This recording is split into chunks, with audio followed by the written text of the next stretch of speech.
bevalile emlonyeni ephansi. Kwalese bemthwela ngenhlabathi ebusweni, abamthathisa komuntu ophilayo kuye babona inyoni. Banokumthimisela ngamathe ebusweni. Ezandawone-ke zihlukaniselana inhloko yentethe nemkhombi yenanani, izandla ziyagezana, kodwa makungcole ezakhe izandla bayifela ngamathe. Balokumbona ekhala, basho nokusho ukuthi indoda enjani etetemayo. Kwakhona ukuthi usaphosa umbalana banika ukuthula, bafuna ukumbona efile, sebejahile vele ihlaya lala insini. Ayikho-ke yaphuca igunya lokudonsa amadoda. Pho manje ishayelwane edonsayo.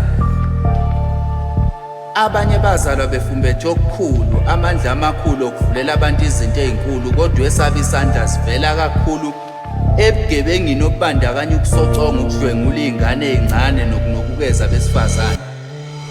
Yena-ke akabazi ukudla. Usegcina ngokubona elangeni liphuma ekuseni likhazimula, phela lisuke lisho ukuthi vuka ndoda uyophanda. Izolo indoda ibuye ilambathi, inhlanzi zilibuke zalishwabukela ugibe. Le ndoda eyazalwa kabi yaphenduka ichwane lenyoka, abazali sebeshiphelene. Inokuphendukelwa izinto egameni lokuba ibangwa izidalwa. Impangela enhle-ke ikhala igijima, vuka ndoda uyophanda. USivumgekle Mbobo.